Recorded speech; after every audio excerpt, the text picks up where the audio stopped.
Est-ce que cela il vous est déjà arrivé de sentir que vous êtes dans un contexte complètement négatif, tendu, et que votre attitude, il est venu comme une lumière au milieu de ces conflits-là? Qu'est-ce qui s'est passé? Je pense que cela, il vous est déjà arrivé. On vit dans un monde tendu, saturé des plaintes, des critiques, des divisions, tout le monde se plaint les uns des autres. Mais la parole, l'apôtre Paul, il vient nous lancer un défi aujourd'hui. Dans la nuit, les lumières se voient mieux. Oui, aujourd'hui, on voudrait voir comment Paul nous invite à être un reflet de Christ dans le monde que parfois il est si sombre, si obscur. Alors, si tu veux savoir de quoi on va parler, je t'invite à rester avec nous. Reste ici et on se retrouve tout de suite.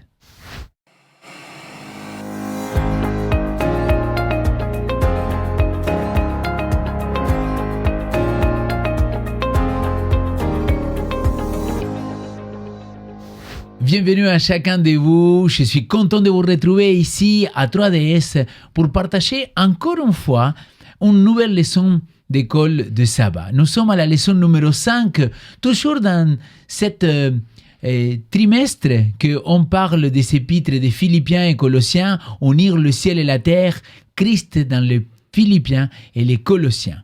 Et aujourd'hui, nous sommes à cette leçon numéro 5 qui s'intitule « Briller comme des lumières dans la nuit ». Alors, pour cela, j'ai deux invités avec moi. On était avec vous il y a quelques semaines en arrière. Il y a Joe à Liberty et Clifford avec moi. Donc, content de pouvoir se retrouver ensemble. Clifford, est-ce que tu voudrais dire quelques mots pour ceux qui ne te connaissent pas? Merci beaucoup, Léo, pour l'invitation. Pour moi, c'est comme une résurrection parce qu'il y a quelques semaines où moi, j'étais ici. Bon, je m'appelle Clifford Owusu Jamfi. Ça, c'est un peu plus compliqué la dernière partie, mais Clifford, c'était bien. Tu peux répéter mon nom? Clifford, c'était très bien. Ou comme il te dit Léo, Cliff. Voilà. Je viens du Ghana. Comme toujours, je dis le paradis du monde. Il faut visiter pour voir. Et je suis le pasteur de l'église adventiste anglophone de Genève. Super, merci ça beaucoup. Ça fait 10 ans avec l'église. C'est une église très super. Et j'invite tout le monde de passer là pour nous rendre visite. En anglais, évidemment, parce que c'est anglophone. Mais tu t'en occupes aussi d'un groupe que c'est un groupe de Philippins, que c'est un groupe de... Oui, Tagalog. Tagalog. Oui, c'est un groupe qui louait Dieu dans la langue propre. Super. C'est Tagalog, les Philippinos. Merci Cliff d'être avec nous encore. Et de l'autre côté, Joe, comment vas-tu? Bonjour, je suis content d'être parmi vous. Merci pour l'invitation. Alors, moi, je m'appelle Joe à Liberty et je suis un serviteur de l'Éternel. Je fais de mon mieux. Le chemin est long, hein, mais je suis très content d'être parmi vous cet après-midi. Merci beaucoup, Joe. Alors, mes amis, je vous propose qu'on puisse commencer. Et aujourd'hui, on voudrait parler de différentes choses. Mais dans notre quotidien, on croise tous des personnes qui éclairent par leur attitude et d'autres ils vont éteindre tout le monde ou aussi son environnement, son entourage. Alors, ma question c'est, dans votre vie, qui a été pour vous une lumière? Quelqu'un qui, par sa simplicité, peut-être par sa foi, vous a donné envie de, quelque part, d'aimer plus de vivre mieux encore dans son attitude, quoi. Oui, pour moi, à mon âge, j'ai rencontré beaucoup de personnes dans ma vie. Des pasteurs. Tu n'es plus tout jeune, alors? Non. Il y avait des pasteurs, des enseignantes, des amis, des membres de la famille, partout du monde. Mais quand j'étais un enfant, il y avait ce garçon dans dans ma petite ville. Et ce garçon, il était toujours à l'église. Toujours à l'église. Le matin, après-midi, le soir, le sabbat, il était là. Ça m'a inspiré beaucoup. Ça m'a beaucoup touché. Et moi aussi, j'ai pris la décision. Dieu, aide-moi à être comme ce garçon-là. C'est là, moi aussi, j'ai commencé à fréquenter l'église. Et toujours, je tourne les yeux arrière pour souvenir cette expérience, époque-là. C'était magnifique, ce garçon-là. Et Excellent. il est toujours comme ça jusqu'à aujourd'hui. Amen, amen. De mon côté, j'avais un ami extraordinaire. C'est un ami qui fréquentait l'église. Et puis que cet ami-là, il avait une joie communicative incroyable. il était d'une douceur. Il aimait tout le monde. Il n'avait pas d'ennemis. C'était incroyable. Et un jour, cet ami-là est parti. Il a eu un accident de voiture. Il est décédé. Mince. Cet ami-là, je lui rends hommage et je sais que je le reverrai au ciel. Mais cet ami-là, il était extraordinaire. Quand il est parti, l'église s'est éteinte. Elle ne rayonnait plus. Il n'y avait plus de vie. C'était des cendres. Wow. Et cet ami-là, nous nous sommes repris. Les hommes, les femmes, les enfants, les ados que nous étions, on s'est repris. Parce que le travail qui avait été fait par ce jeune était tellement incroyable qu'on ne voulait pas tous mourir en même temps. Du coup, on a continué. C'était dur. Parce qu'il a fallu se relever de ses cendres. Il a fallu se relever de choses on ne pensait pas possibles. Mais avec le Seigneur. Et aujourd'hui, ça fait 26 ans de cette histoire. Et l'Église s'est relevée. Les jeunes se sont relevés. Les familles se sont relevées. Parce qu'on pouvait dire, lui, il faisait ça. On va continuer son travail. Amen. Amen. Amen.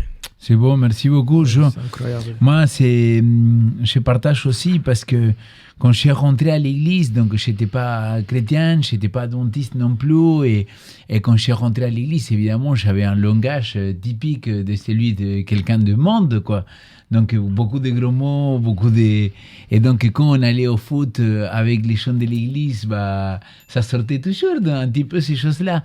Et il y avait un gars qui était diacre et qu'il était d'une gentillesse. Il était tellement paisible, tellement calme. Wow. Je ne me suis jamais senti jugé par lui. Mais sa présence, c'est sa simple présence. Il ne m'a jamais regardé de travers, il ne m'a jamais dit... Il me faisait me retenir de dire des gros mots, quoi. C'était comme si... Santi, il est là, il ne faut pas que je dise des gros mots, quoi, tu vois. Et c'est après, plus tard, que j'ai compris, mais si je ne le dis pas quand lui, il est là, il ne faudrait pas que je le dise tout court, quoi. Ouais.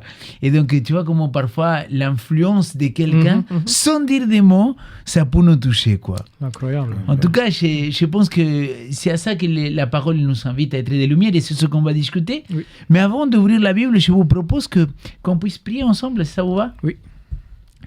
Père éternel, merci beaucoup, Seigneur, de nous avoir accompagnés et guidés dans ce temps-là. Je voudrais te prier maintenant que ton esprit soit avec nous, qu'il nous dirige dans l'étude de ta parole, nous, comme ceux qui sont de l'autre côté de l'écran. C'est ma prière au nom de Jésus-Christ. Amen. Amen. Amen. Mes amis, Paul nous montre ce qui deviennent, ce qui laisse Dieu travailler en eux. Des lumières dans la nuit, des lumières dans les ténèbres. Alors, Paul ouvre ce chapitre dans l'épître aux Philippiens, au chapitre 2, en disant ayons en vous les sentiments qui étaient en Christ. C'est un texte très fort. Ayez en vous les sentiments qu'il avait en Christ. Alors, l'exemple de Christ, qui s'est abaissé volontairement, devient le modèle de toute lumière chrétienne. Et ça, c'est touchant. Alors, ma question, c'est à quoi ressemble l'humilité de Christ dans nos relations aujourd'hui, à la maison, à l'église, au travail? Comment on peut refléter qui est Christ dans notre quotidien, quoi? Parce que c'est lui qui est notre modèle. Yeah. L'histoire que tu as racontée, c'est magnifique. Mais c'est qui doit être ce modèle-là? C'est le Christ, n'est-ce pas? Amen. Alors, vas-y, raconte-nous. Quelque part, nous, tous les jours, nous sommes amenés à chercher la paix plutôt que de se bagarrer. Moi, je suis plus fort. Moi, je suis... Non. Et on vit dans un monde où les valeurs ont perdu leur valeur. Leurs valeurs aujourd'hui ne sont plus comme elles étaient auparavant. Ouais. Alors que le Christ, connaissant nos caractères, il a quand même donné sa vie. Et il est quand même venu nous amener un exemple d'humilité, malgré ce que dit le monde, malgré ce que disent... On voit que ce monde, il est torturé. On voit que ce monde, il est en phase d'un grand changement. Moi, j'ai envie de croire au retour du Christ. C'est ce que la parole nous promet. Mais c'est vrai, aujourd'hui, on est peu de personnes, malheureusement, à croire que le Seigneur peut changer nos caractères. Alors, mes amis, allons de l'avant, parce que cette lumière qui est Jésus-Christ, qui, quand elle vit en chacun d'entre nous, elle nous aidera à y voir clair. Elle aidera aussi d'autres personnes à venir à Christ. Alors soyons ces vecteurs, ces canaux par lesquels passe le Seigneur, pour que d'autres hommes et femmes puissent être touchés. Amen, amen, amen. Oui, c'est vrai, parce que on a grandi d'une société où, par exemple, quand j'étais un enfant, il y avait cette animation, hein. On dit animation, cartoon. Ouais. Et les dessins animés. Des animés. Et dans ce film-là, toujours on voit Superman, Batman, Captain Planet, et puis tout ça. C'est-à-dire, l'homme doit être fort. Qui va être faible? Personne. C'est là la mentalité de Jésus-Christ nous parle. Donc, ma vie, ma vie, c'est pas comme ce que tu vois sur la télé. Il faut être humble. Clairement. Tu as vu, en anglais, on a cette phrase I am humiliated. Je suis humilié. On dit ça en français? Oui, mais humilié, c'est... Humilié. Mais en anglais, quand on dit I'm humiliated, c'est-à-dire vous êtes baissé. Ah oui, abaissé, oui. Baissé complètement. Et les gens marchent sur toi. Mais c'est ça. Ça me parle d'Isaïe 53. Quand le prophète commence à parler du Messie, hein, il était méprisé et abandonné des hommes. C'est ça l'humilité. Il avait cette puissance, ce pouvoir. Mais il a laissé lui-même de mépriser. Est-ce qu'on est prêt à être comme Jésus-Christ? Bien sûr. Dans notre famille, ça, au travail, aller dans l'église. Parce que j'aimerais être juste, toujours, c'est ça. Même entre les couples, le mariage, chaque personne veut être juste. C'est moi, j'ai raison, et puis l'autre, moi, j'ai raison, et puis après, ça casse. Est-ce qu'on est prêt à dire, ah oui, j'ai raison, mais toi, je vous laisse la place. Donc, humilité, on dit ça en français, c'est ça? Oui, humilité. Humilité. C'est comme un signe d'un cœur qui a reçu Jésus-Christ, à mon avis. Amen, amen.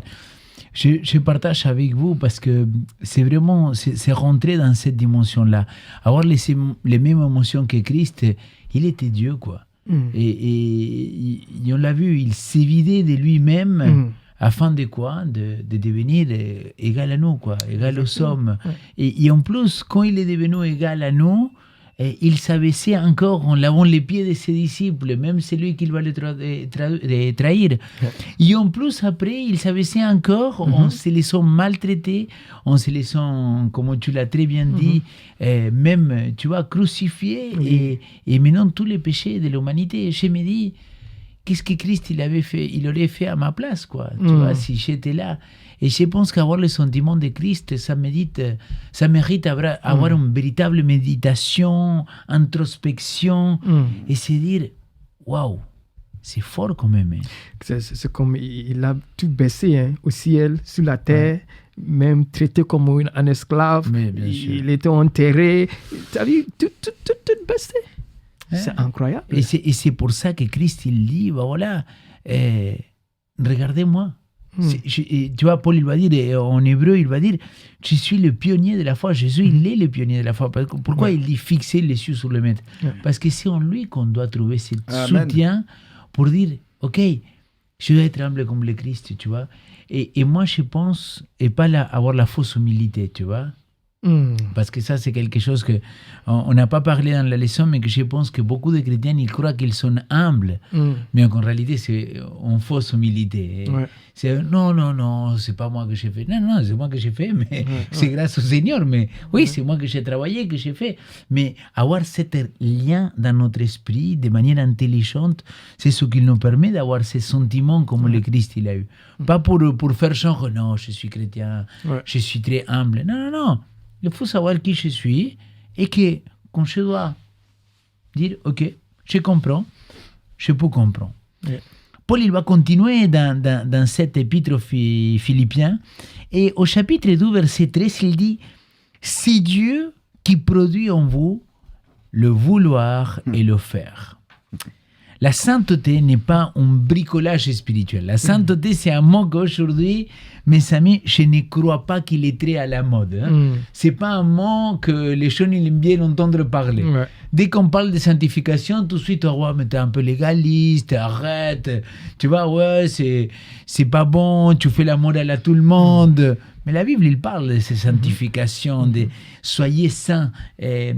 Tu vois, et donc là, la question, c'est parfois, on peut, par notre propre force, essayer d'être saint. Mais là, le texte, il va nous interpeller parce qu'il dit c'est Dieu qui va créer en vous le vouloir et le faire. Alors, comment apprendre à laisser Dieu modeler nos pensées, nos paroles et nos actes? Ça, c'est une bonne question. Ouais. Pour moi, il s'agit d'abord de remettre notre vie entre la main de Dieu. Tout. Parce que nous sommes des êtres humains, on aimerait être en contrôle. Mais dans la foi, on doit laisser la place à Dieu pour faire son œuvre à travers nous. Et puis, quand on dit comment apprendre, c'est-à-dire, ça nous amène à la Bible. C'est là où on voit la volonté de Dieu. C'est là où on voit le caractère de Dieu. Donc, si on aimerait apprendre à mieux vivre comme Jésus-Christ, on doit d'abord apprendre la voix de Dieu dans la Bible. Et puis, lorsqu'on arrive à apprendre, ça va commencer à changer notre manière de voir des choses, notre manière de comprendre des choses, notre manière d'analyser des choses. Parce que souvent, la chair, notre chair, il faut toujours être en contrôle. C'est ça. Oui. C'est ça. Après, comment dire, on fait mal des autres parce que c'est la chair qui est en contrôle. Mais si on prend beaucoup de temps avec la parole de Dieu, Dieu, il va être notre éducateur. Amen. C'est Dieu lui-même qui va nous enseigner. Tu viens de dire quelque chose tout à l'heure. C'est Dieu qui va nous transformer. Ah oui. C'est l'épître Éphésiens qui dit la clairement. Transformation. Laissez-vous transformer par l'Esprit. Exact. C'est Dieu qui va faire. Amen. C'est pas nous. Amen. Oui, tout à fait. Toi, tu voudrais ajouter quelque chose? Il y avait une image dans le questionnaire de cette semaine. C'était, vous savez, plus le ciel il est noir dans la nuit, et plus on voit les étoiles. Ouais. Imaginez-vous que s'il y a un petit peu de brume, on ne voit rien. Le témoignage, c'est pareil. Le témoignage de chacun d'entre nous, de tous nos auditeurs, auditrices qui nous suivent, plus le témoignage, il est ancré en Jésus-Christ, et plus les autres le verront. Et les autres seront touchés par ce que l'on vit, par ce Christ ancré en croix. Et plus c'est véritable dans notre vie, et plus les gens seront touchés. Amen. Peut-être des fois, il y a beaucoup de discours qui se font, mais les gens regardent à notre caractère, nos paroles, notre comportement. Comment on réagit lorsqu'on passe par un moment de crise. Les gens nous observent. Alors, mes amis, soyons des témoins et des témoignages pour ceux qui sont autour de nous. Quoi. Mais surtout, essayons de laisser le Saint-Esprit travailler dans notre vie pour nous transformer, afin que les autres puissent recevoir ce témoignage-là. Moi, je pense qu'il y a une parole qui me touche beaucoup, que c'est nous sommes des des Bibles ouvertes.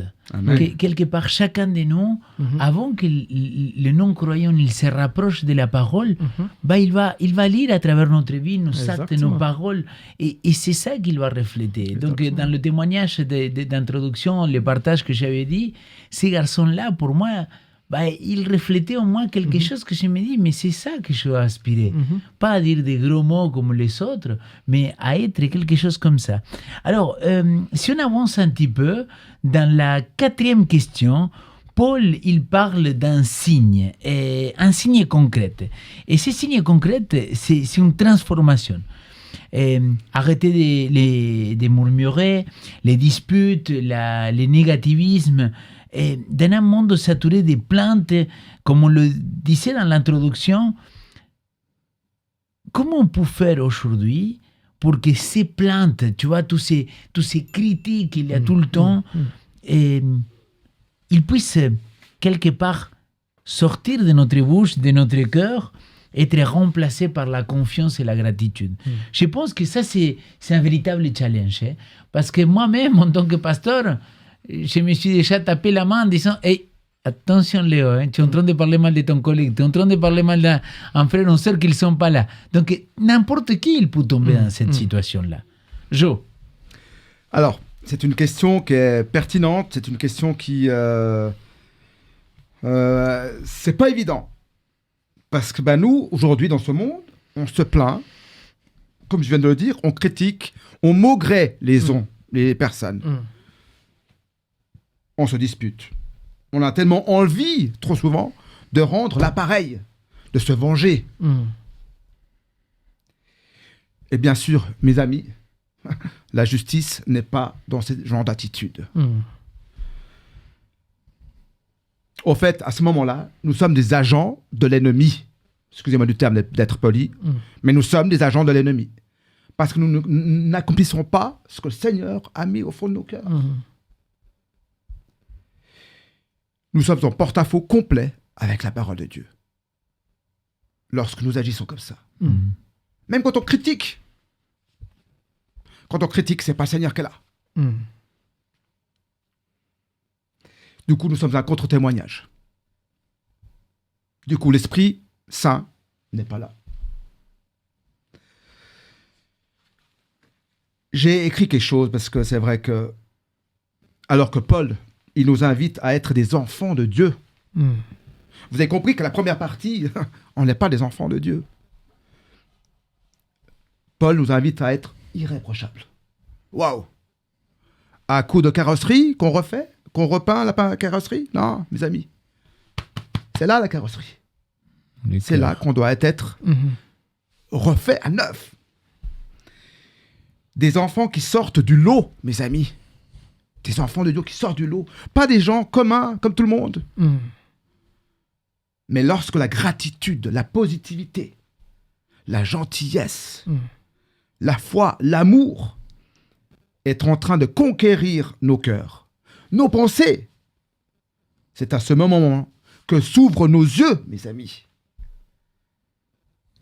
sur les bénédictions du Seigneur. Pour tous nos auditeurs et auditrices, et aussi pour chacun d'entre nous. À ce moment-là, uniquement, exerce la transformation. Et nous devenons des témoignages vivants. Du coup, je peux briller à ce moment-là, quand j'ai pris conscience, comme une lumière dans la nuit. Merci, Joe. Et Cliff, tu voudrais ajouter quelque chose par rapport à cela? Oui, moi, je crois que nous plantes, des fois, montrent d'abord que nous souffrons.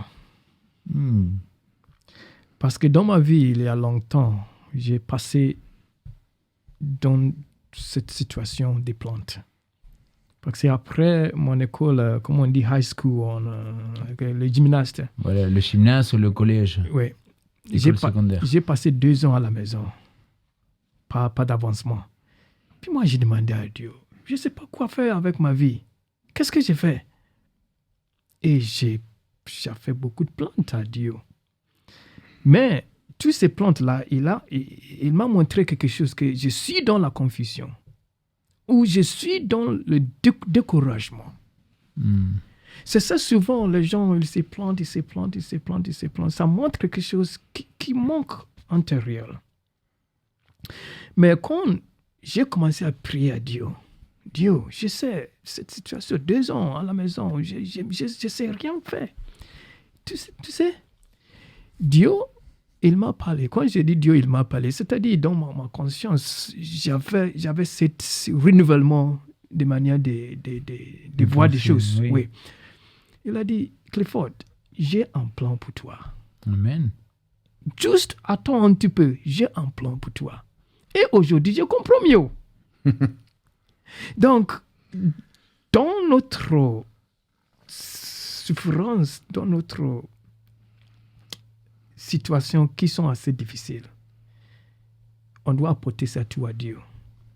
Parce que quand on commence à se plaindre, nous-mêmes, on n'a pas les solutions. Peut-être ton ami ou tes proches ne sont pas des solutions. Donc, tu se plantes. Pourquoi pas dire à Dieu? Apporter toutes ces plantes-là à Dieu. Amen. Ça change beaucoup de choses. C'est ça, j'aime beaucoup l'histoire de Noémie. C'est ça, on dit Noémie. Il a dit, j'ai rien. Pourquoi Dieu, tu m'as fait mal? Il s'est planté, mais elle l'a planté à Dieu, pas aux hommes. C'est Dieu m'a fait mal. C'est pas mes fautes, c'est pas des fautes des autres. C'est Dieu qui a fait ça contre moi. Donc, quand il a vu cette, comment on dit, vision de Dieu qui a entré dans sa vie de changer des choses, c'est déjà mieux. Oui, donc, ce que tu veux dire, c'est qu'il faut qu'on arrive à exprimer ce qu'on a dans le fond du cœur, et au lieu de l'exprimer et se plaindre contre les autres, c'est dire le fond de notre pensée est à Dieu. Exactement. Tout à fait. Parce que si on commence à se plaindre à nous-mêmes, et puis c'est à cause de mon père, c'est à cause de mon père, je suis dans ce problème-là, c'est à cause de ma mère, je suis dans ce problème, c'est à cause de l'église, je suis comme ça. Et il n'y a pas de solution. Ça augmente le mal et la souffrance. Mais si vous êtes dans une situation aujourd'hui, apportez ça à Dieu. Ce n'est pas le passé, mais Dieu, est-ce que tu peux changer cette situation, ou est-ce que vous avez un plan pour moi dans cette situation? Et Dieu, il va encore répondre. Amen. Merci beaucoup, Clifford. C'est vrai que le temps avance et on rentre dans cette dernière question qu'on va pouvoir la diviser en 2 parties et qu'on pourra partager. Mais selon Paul, on brille par la manière dont on tient la parole, n'est-ce pas? La lumière n'est pas juste un beau caractère, mais aussi une vie alignée à l'évangile, sur les Écritures.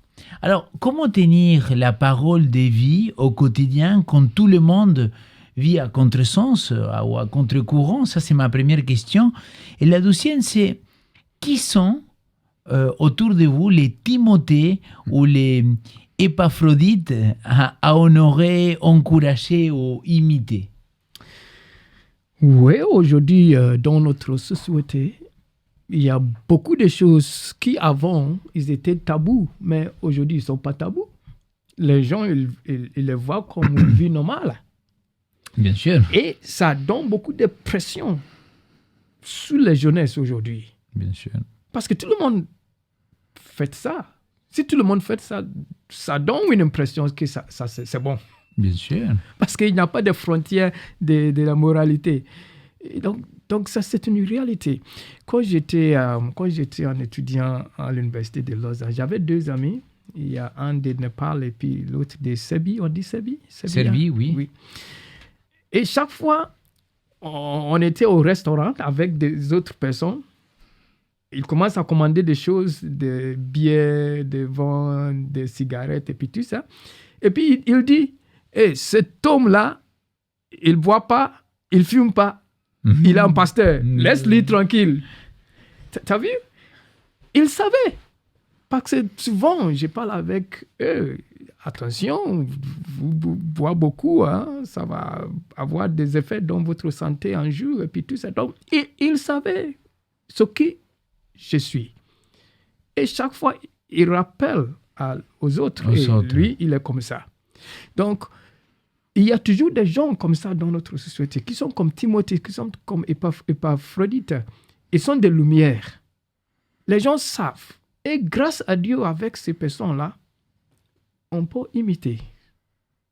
On peut poser la question. Pourquoi tout le monde fait ça et ces gens-là, ils ne font pas comme les autres.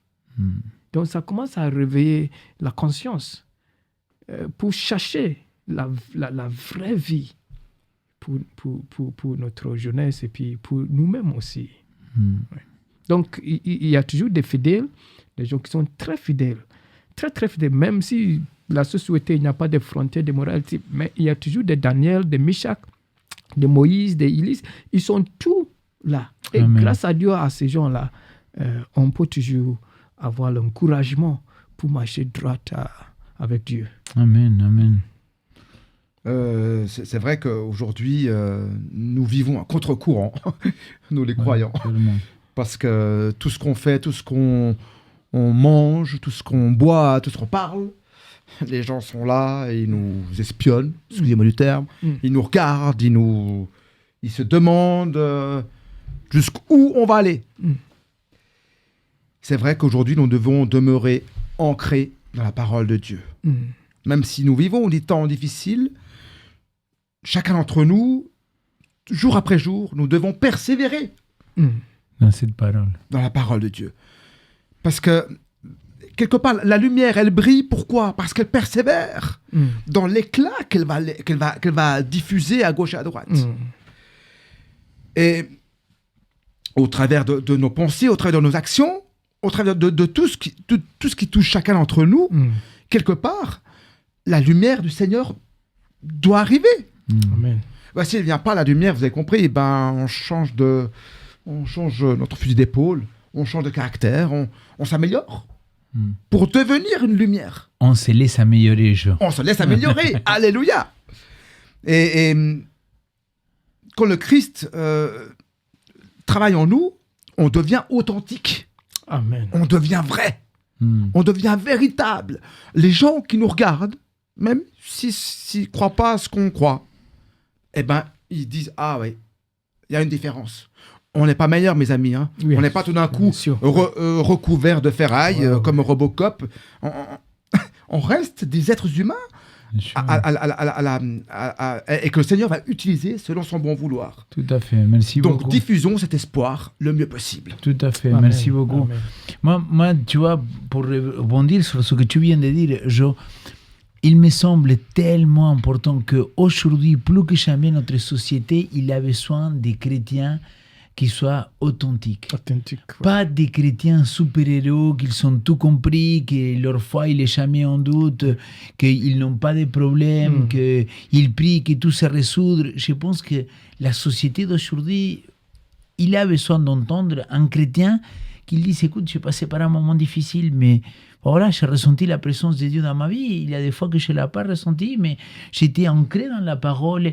Et être un chrétien authentique, je pense qu'il peut être beaucoup plus une lumière Amen. qu'un chrétien qu'il est tout fait, tu vois, que c'est un faux semblant, quoi.